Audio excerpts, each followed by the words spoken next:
Hi everybody, I'm Sarah Cantwell, the Vice President of Finance for Phi Sigma Pi, and thank you for joining us today for our Fundraising Roundtable.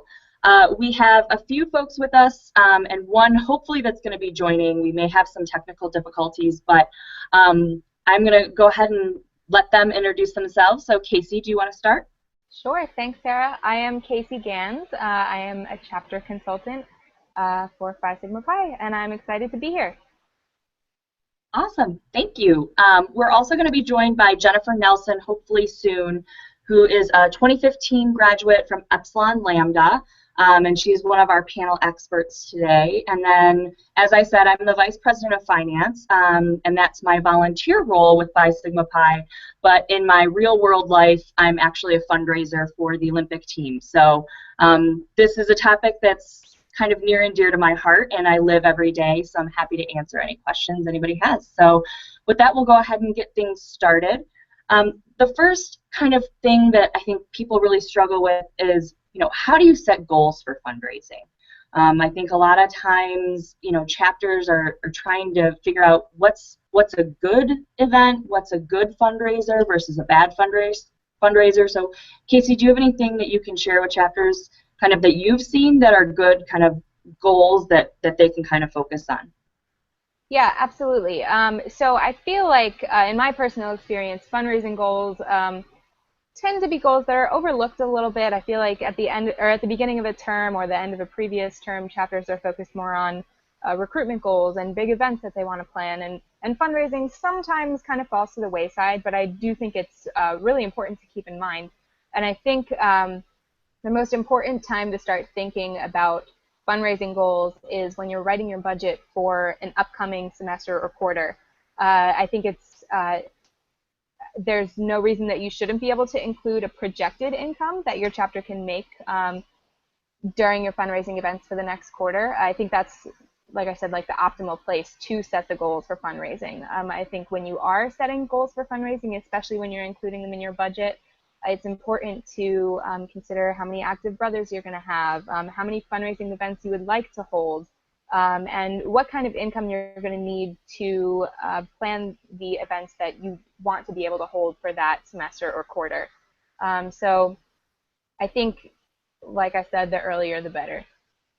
I think the other thing that I would add is, a lot of times people aren't sure what's realistic and what's not. And so if you're starting a new fundraiser, don't feel like you need to raise thousands of dollars from that fundraiser. A lot of times successful chapters see marked increase year over year if they really commit to a yearly event. Not saying you have to do a yearly event, but setting realistic goals is really a smart move, because you never want to kind of come to the end of your fundraiser and realize, oh my gosh, either we really didn't even get close to what we wanted to, or sometimes it's great, you totally blow things out of the water, but just be realistic about it. And the budgeting process is pretty integral for that. Really being smart about the expected number and doing the math on what the cost of the event's going to be to put on, but also kind of what the proceeds might be. Our next question is, what does a successful fundraising event look like? Casey, you want to Absolutely. take it away? So like any chapter event, I would say a successful fundraising event really falls on the shoulders of the whole chapter. The more brother involvement you have, the more chapter involvement you have, the more successful the fundraising event is going to be. Great. It looks like we have a question from Taryn, so I'll jump to that really quick. The question is, how often should we hold fundraisers for charities and nonprofits relative to fundraisers for our chapter? I think that's a really good question, and I'll take the first stab. We have Jennifer. Hi, Jennifer. So, in terms of how often, I think that's something that your chapter really should be able to have a dialogue internally themselves about. If you are looking at your budget and you clearly need financial support for your everyday business, that may take precedent over having a charity fundraiser for your local or national philanthropy.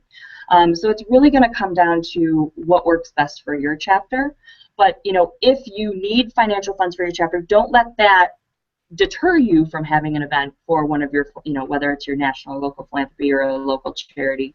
I think it's really kind of up to your chapter. So Casey, anything to add? I mean, I feel like you kind of hit the nail on the head with that one. I would say that I've seen chapters that do have success in holding fundraising events and then having a percentage of the income go to the chapter and a percentage go to philanthropy, either local or national. And I think what's key there is just communicate that from the front, from the very beginning when you're, doing PR for the event. Make it very clear where the financial profit's going to go, so that if you do have a donor or have, proceeds, it's not a surprise for people that, half is going to the chapter, half is going to your local charity. Absolutely. Okay, our next question. How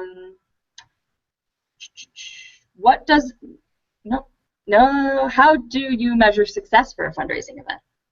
We kind of touched upon this a little bit, but do you want to expand on other pieces? Yeah, sure. So I was going to say I feel like we did touch on this a little bit earlier, but I would definitely say that success of especially a fundraising event doesn't solely rely on the amount of money that the chapter raises, either for the chapter or for a local philanthropy. It's also a really great way to raise visibility, either on your campus or in the local community, either by holding, say, a bake sale on campus in the student union, or by holding a restaurant night or a percentage night at a local venue. That's a really great way to kind of spread awareness of Phi Sigma Pi, not only on the campus, but in the local community as well. Great. Yeah, I think there's a lot of different pieces that go into a fundraising event. I think you touched on them really well. I mean, it's not just the financial piece, but it's everything from getting the word out to just building relationships. So yeah, I totally agree. So who should be involved when planning a fundraising event?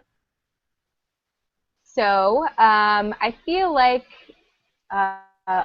it's pretty common that either the fundraising chair or the fundraising committee kind of takes the lead on planning fundraising events, but there are several ways, I think, for more brothers to be involved. I do know some chapters that take the approach that even if there is a brother that's not on the fundraising committee, and say as an example, they're a graphic art major, the fundraising chair or event planning chair can reach out to that person and say, hey, I know you're really comfortable with graphic design and things like that. Do you want to help us advertise for a fundraising event? So that's a really direct way to get other brothers involved in the planning. But I do know a lot of chapters that at the beginning of either the semester or the quarter or even the year, they'll pull the whole chapter at the beginning of a term to say, to see if any brothers do have any fundraising ideas that maybe the committee didn't necessarily think of, or if there's any brothers in other organizations that they've seen success with. And that's a really great way to get more than just the fundraising committee involved in planning a fundraising event. Awesome. We actually have an audience question from Ashley. She asks, what is the best way to create an annual profitable fundraiser? So I can start that. I would, I'll just say, don't be afraid to start small. In my experience, both when I was in a chapter, but also now doing it on a regular basis every day, things tend to snowball as the word gets out and people get involved and kind of see that they're successful and fun.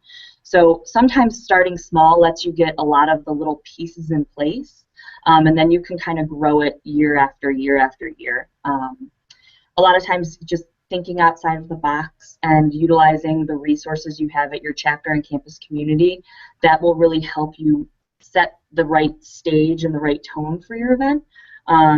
So yeah, just kind of being really smart about it and planning in advance. I think one of the biggest mistakes that chapters can make is thinking that you can pull off a successful event or fundraiser in 3 weeks. I really encourage people to think well in advance, whether it's at the beginning of the fall term with hopes of doing something in the spring, or at the end of the fall term with the hopes of doing something in the spring. The more planning you can do, just the more successful you'll be. because you'll be able to get the word out. You'll be able to gather alumni support if you have an active alumni base, whether it's chapter or your alumni. People need notice, so the more planning, the better. Casey, anything to add? I would just say, especially if it's a campus event that you're planning on holding annually, the more campus offices or campus resources that you can utilize or get involved with, or even just ask a couple questions to, the better, because then they'll have previous knowledge of the event from the first year you held it, and that'll just help you in continuing holding that event year after year. That kind of transitions us really well into the next question. How do we get our alumni involved? They can be a really useful source of support. What's the best ways to engage our alumni with our fundraising events? Yeah, absolutely. I do think alumni can be a really great addition to really any event, but fundraising especially. But essentially, communication is key. The more information that alumni have about fundraising events, like the cause of the fundraising event, whether you're holding it for a philanthropy or for the chapter, who's going to be in attendance, what the location is, what the date is, the more information they have, the better they're going to be able to plan to be involved. And, the earlier they have this information, the better, like you were mentioning, Sarah. So I think one of the best ways to figure out how you want your alumni involved is to just have a chapter discussion about it, and come up with several ways that would be easiest and best for alumni to be involved, and then invite them with those suggestions that the chapter has. Hi, Jennifer. Are you with us? Yeah, I'm not sure what happened. Like, I've been here, but it wasn't working. So I don't know what I did. Well, you're working now. So did you hear the last question about how do you get alumni involved as a recent alumni? Can you jump on that a little bit? Yeah, so really for us, like, I stayed local after I graduated, so I'm planning on going to grad school at the same university that I graduated from my undergrad, and we have several of our alumni who actually are doing the same thing in different programs. So really just continuing to build relationships within, our big little, our, families, and then just utilizing Facebook a lot for sharing events and letting people know when things are going on so that we can try to make it as often as possible has been really helpful. Facebook has really, I think, been the biggest networking thing to kind of just keep people involved, because we get the notifications whether it's online or on our cell phones. And then I think we're really small, so we've been able to build relationships that kind of tend to last. You don't really feel like you get lost in the chapter. We don't really know what a big chapter feels like. So that's been really helpful for us to kind of stay connected. I think the only thing that I would add is, when you're dealing with your alumni, particularly if you're asking them for money, whether it's on the chapter level or for philanthropy, for a charity, be professional. If you can give the information in a way that, just like any other organization that's asking for money, kind of taking the same approach, the same mentality, I think will go a long way, particularly for chapters that have a long history of alumni, and alumni that go from 30 to 50. I think it's really important to be smart about the context and the actual language that's used when you're reaching out to your alumni. I think getting them to attend the event's great, but some alumni just want to give back to the chapter, which is also great. So I think just being really professional and thinking through what messaging you're giving to your alumni, I think that'll just really help you in the long run. Anything else to add on the alumni front, gals? I think we're good. Okay. This one is kind of a fun one that we've touched upon a little bit. How is planning a fundraising event for your chapter kind of, different than planning one for a nonprofit? We talked a little bit about how often you should do them, but how are they different, and what do you need to do for one that's different from the other? Did you want to take the first stab at that? Jennifer?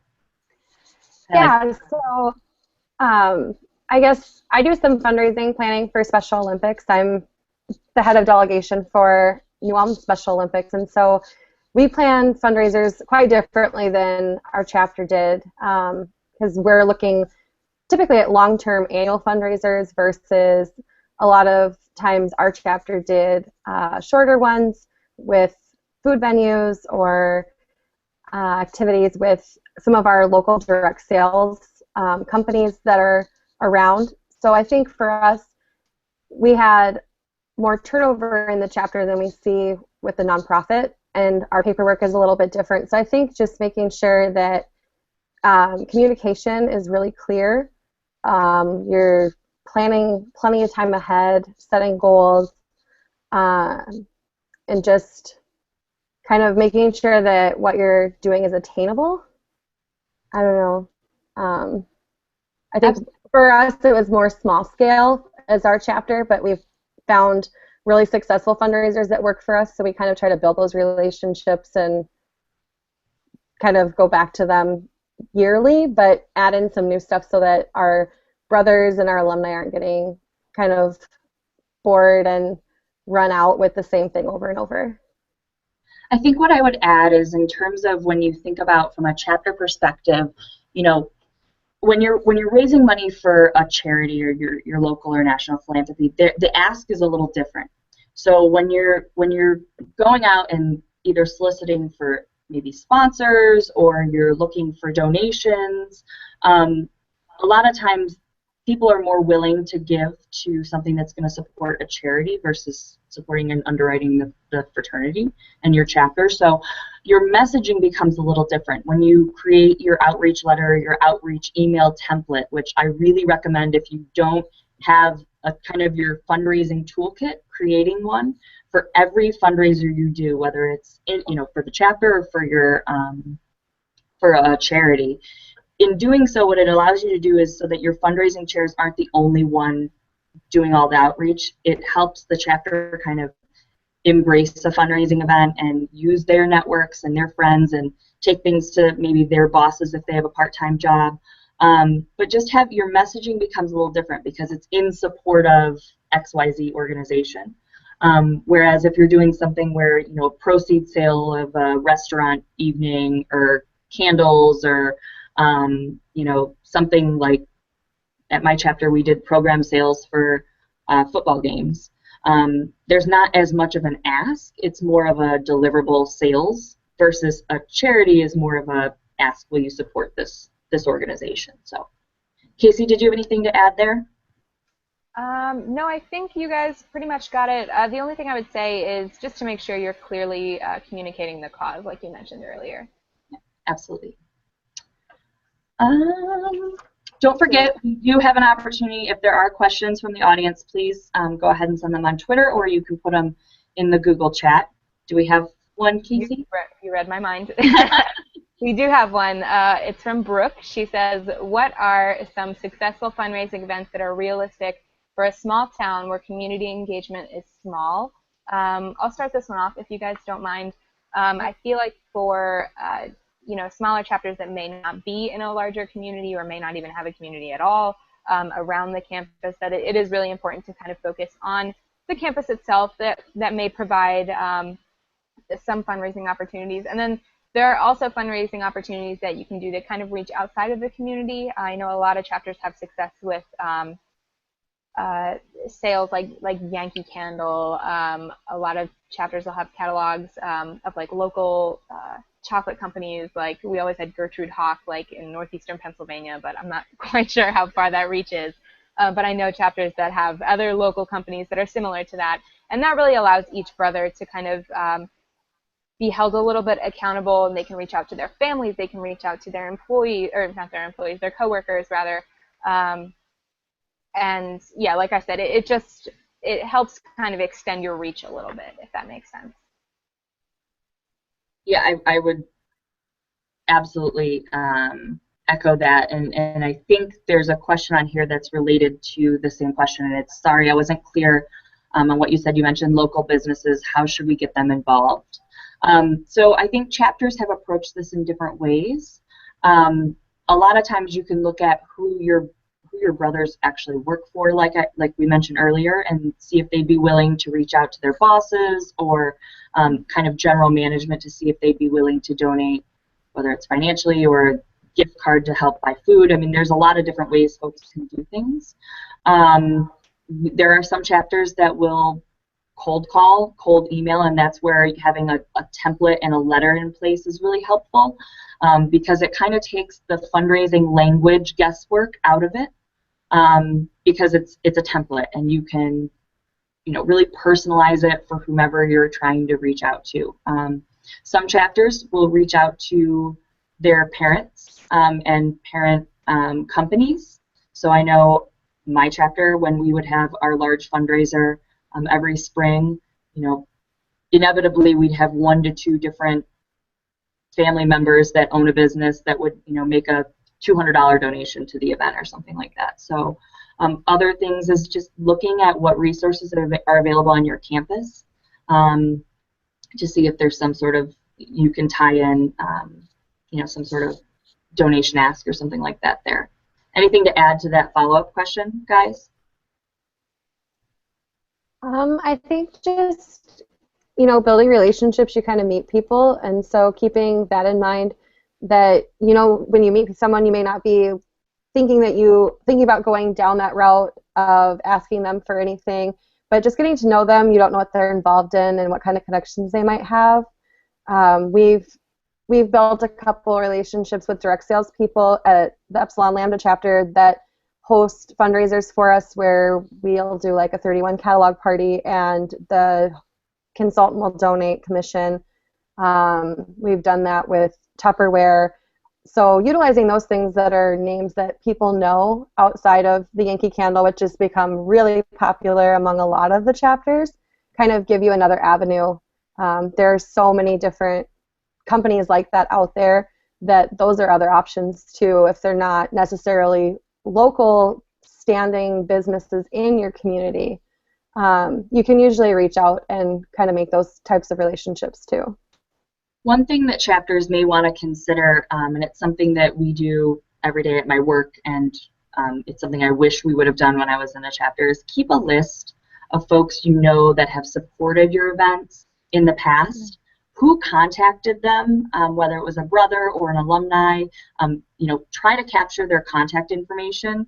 Donors are more willing to come back to something that they've supported in the past than do something new. Not to say that they're not going to do it, but when you say, you supported us last year with XYZ, whether it was, donating free food or donating product or making a physical donation, being able to have that connection and be able to reference that will really help you. Sarah, you stole the words out of mouth. I was just gonna touch on that a little bit.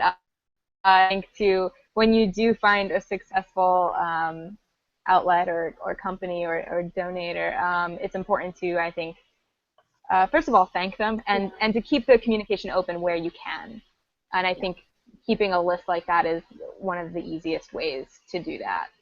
And you just touched upon something that we haven't talked a lot about, but I think is pretty critical for this kind of fundraising space. Please don't forget to thank your donors. Thank the people that have supported you, whether it means you spend, you have an unofficial, or like an event where it's all, people can hang out and eat pizza, but they're writing thank you notes. And you have kind of that brotherhood aspect of it. Do it. Thanking people is absolutely critical. And then thanking people that attend your event. Sometimes you forget, oh, we had so-and-so stop by. Just thanking and acknowledging what people have given is just, it's really kind of one of the pillars of fundraising. Really just doing that acknowledgement. I can't emphasize that enough. So we have another audience question, if you guys are ready to move on from this one. So Ashley asks, how can the public relations chair most help the fundraising chair?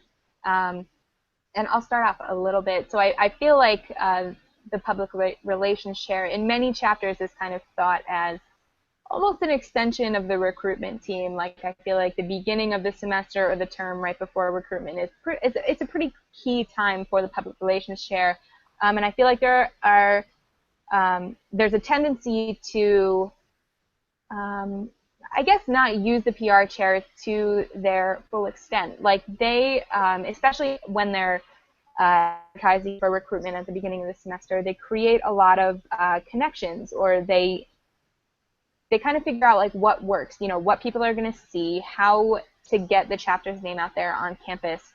And then after recruitment, you don't really tend to use those until the next recruitment term. But all those connections that the public relations chair makes in the beginning of the term can absolutely be used to advertise any events that you want to be open to your campus or to the local community. You can advertise the same way that you would for recruitment for any events that you want a little bit more visibility and participation on. I think you hit it on the head. pretty perfect. Jennifer, did you have anything to add? Yeah. No, pretty much Casey covered it. I think just, remembering the way that you advertise recruitment is another way that you can really reach people when you're trying to advertise your fundraising events. And I think that's something that our chapter has been trying to work on.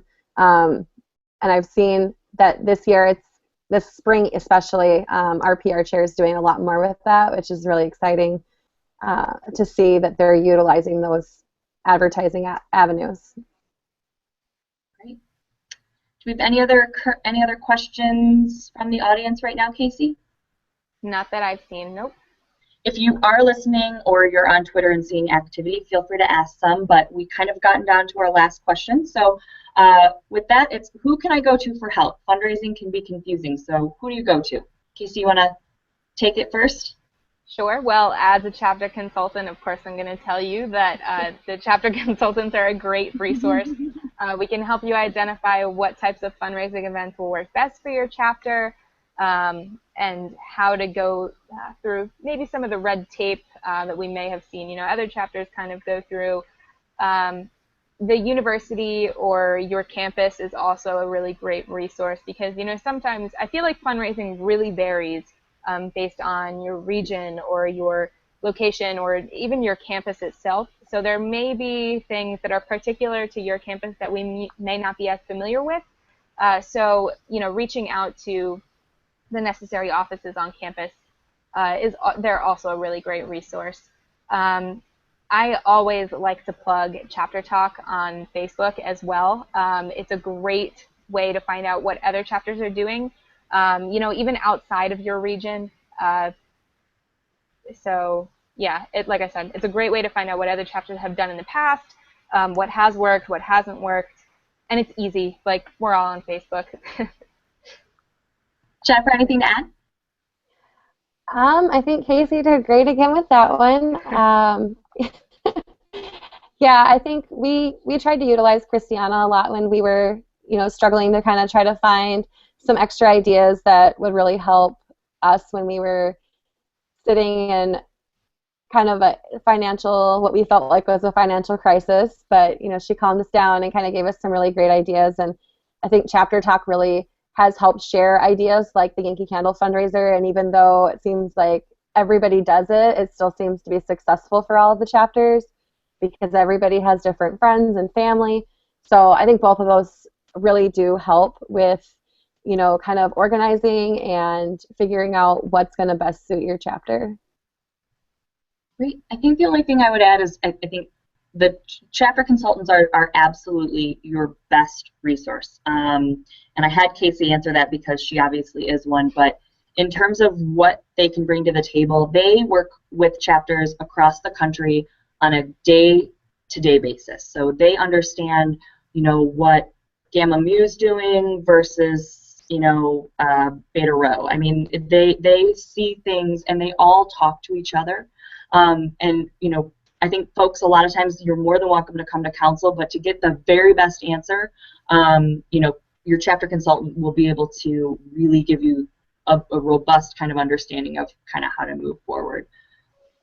Any other questions? No, but I do want to plug a couple leadership in action modules that can definitely be of assistance. So there are, I believe, 4 that will be most relevant to fundraising. I would say the first one would be first time officer, rally the troops. And then there's 3 that fall under the juggling multiple priorities, I guess, umbrella, I would say.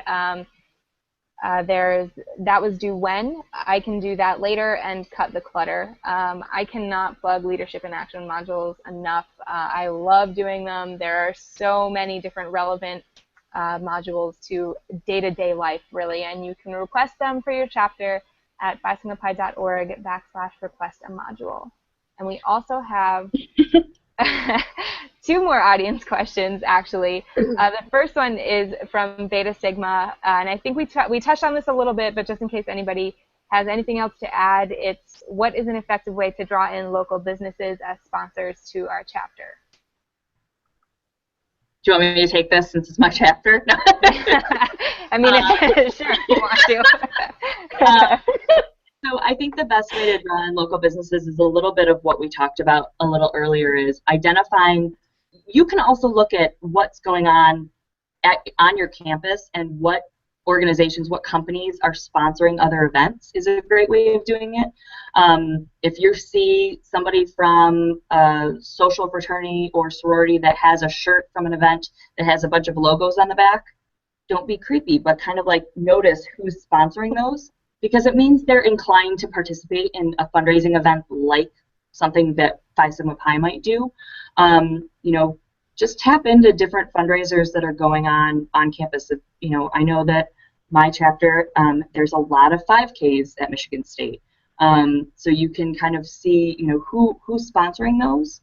And then in terms of actually reaching out, it's, again, being really clear and having a letter or sending an email, dropping by and asking to speak to a general manager or the owner, not necessarily just walking up and talking and pitching to get involved to the person that's at the checkout, because it's probably somebody that could potentially be in your chapter. You know, you want to talk to someone that has decision-making authority as opposed to, you know, a regular employee. So, you know, definitely addressing things to the managers, owners, and a lot of times they'll say, sure, we'll do it, or they'll redirect you and say, this isn't really what we fall into. But just don't be afraid to ask. I think if I could give any other piece of advice, ask. You just got to kind of put it out there and own it and go with it. It's not that scary, I promise. Anything to add, ladies, to that one? I think you hit the nail on the head. I really do want to reiterate the don't be afraid to ask thing. You don't know if it's going to work unless you try it. I think we have one other question that came through. How can we help Hobie? Money, donations, spreading the word. You probably live this on a daily basis. Casey, do you want to take the first stab? I'm sure this is a question you get a lot. Yeah, it is, and I know a couple chapters that have really started getting more involved with Hobie on a chapter level just by educating brothers. I know 1 or 2 chapters that have held scholarship events just on educating their brothers on what Hobie is, you know, what their mission is. Some chapters are lucky enough to have Hobie alum in their chapter, so that's, I mean, really great because they have that direct connection. But yeah, other than that, I feel like right now those are the typical events I've seen getting involved with Hobie so far. I know a few chapters that are just doing general fundraisers like you would for a local philanthropy to raise funds to donate to Hobie. And I've seen, like I said, a couple chapters that have seen success with those events as well. I think you also touched on, you know, you may not even know that you have, and we might not even know on the national stage if there's, you know, a Hobie alum in your alumni kind of space.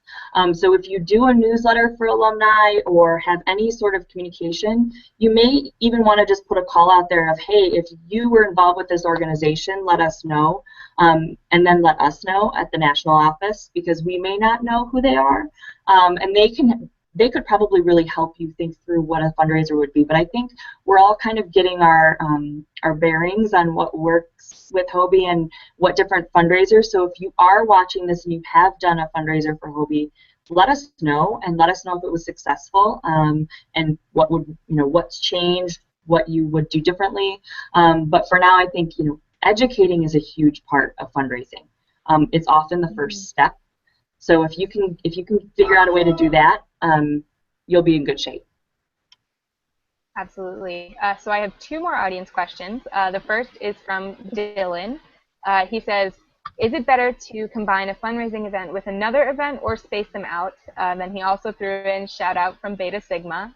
Sarah, that's directed at you.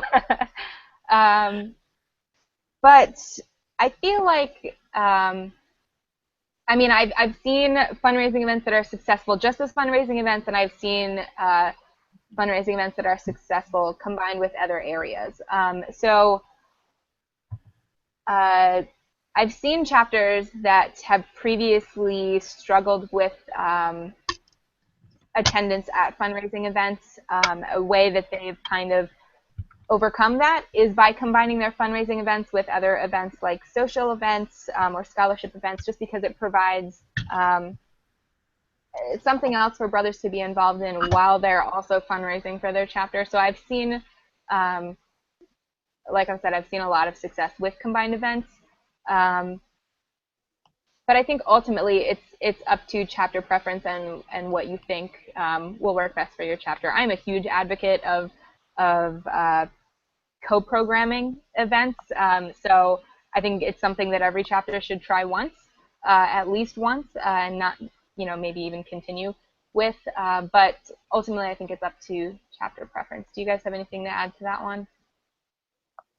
Yeah, I know our chapter typically does a lot of collaboration with events. The way that our chapter functions is that every committee has to have an intercommittee event every semester.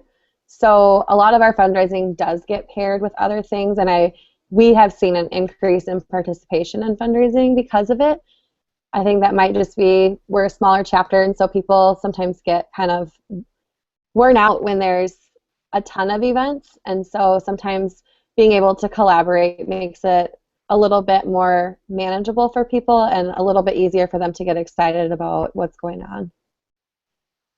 Cool, thank you. It looks like we lost Sarah, but hopefully she'll be back. But in the meantime, we do have one more audience question. It's from Matt, and he says, how can a fundraising chair... Oh, there you are. So Matt says, how can a fundraising chair encourage chapter and campus participation in events? I think it's important here to start small, have brothers, invite their roommates or their friends that may not be involved with Phi Sigma Pi. That's a really easy and direct way to increase campus participation in fundraising events. And I think it helps encourage brothers too, that they can bring their friends that aren't involved and show them Phi Sigma Pi directly. Obviously it's something we all love being a part of, and including other people in that is a great opportunity. You guys have something go ahead. Yeah, something that we've done too is finding a way to get on other clubs and organizations' agenda for like 5 minutes. Mm-hmm. Sometimes, if they have meetings that are going on, you can reach out to their president or the advisor for their group, and they'll let you come in and talk for a couple of minutes. You don't necessarily have to be plugging for like recruitment. You can go in and let them know about an event that you have going on, especially ones that are supporting your local or the national philanthropy. People like to get involved where they feel like it's meaningful. So those ones we tend to see more people that are outside of the chat get involved with. So utilizing other campus organization meetings too can help bring in people on campus that maybe don't know. Absolutely. So in case you guys can't see that, Sarah's sound is gone, but she's still with us. So So, bouncing off what Jennifer said, I think this also kind of goes back to our public relations chair question and how they can be involved in kind of spreading awareness of fundraising events. So, like we said before, I think using a lot of those outlets that the public relations chair has already created is another good way to increase campus participation. Okay, so those are all the audience questions I had. There is, I believe, one more that we kind of touched on a little bit. It's a question that was emailed into us. So that question is, we're a smaller chapter. What type of fundraisers would be good for us? Jennifer, do you want to take the reins on this one? I know you mentioned your chapter is a little bit smaller when you were in it. Yeah, so for us, we found that if we found fundraisers that the brothers were excited about, it was easier for us to have them be successful because it wasn't such a chore necessarily for the brothers to go out and do it. So Yankee Candle is always a big one. Even our guys, we have very few males in our chapter, but they would have success selling, whether it was buying gifts for their moms or their sisters or even selling to their family members. And then food for us always goes over really well. We have a lot of restaurants in town. So those fundraiser nights where they can go out with or without brothers, maybe some of their other friends, and eat good food and raise money for the chapter always seem to go over well for us. And then, like I mentioned before, our Tupperware and 31 Connection, which is actually me, but wasn't originally, I ended up signing up later. Our original fundraiser was done under someone else. And so being able to make those connections in our community with people who like to be a part of something, and it's a good way for them to also network, you kind of build that relationship where they're also getting something out of it even though they're giving back to us. So building relationships is really huge, especially when you're small, because you don't have necessarily as many avenues to take. So you really want to work on making sure that from start to finish, everything is professional and you're polite. You make sure you do that thank you. Those kinds of things go a long way. Absolutely. I totally agree with you. So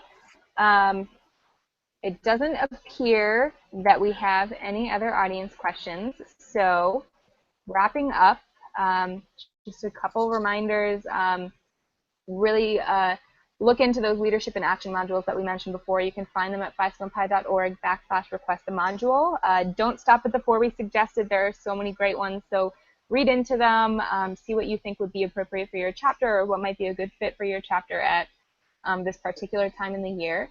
As another reminder, the 2016 Alumni Convention is coming up from June 2nd to June 5th, 2016. It's in Seattle, Washington. It's a city that I've always wanted to go to, so I'm sure there's a lot of great things to experience there. You can register at phismapi.org/alumni convention. And as our final reminder, the 2016 National Convention is also coming up. That is from July 27th to the 31st in Kansas City, Missouri.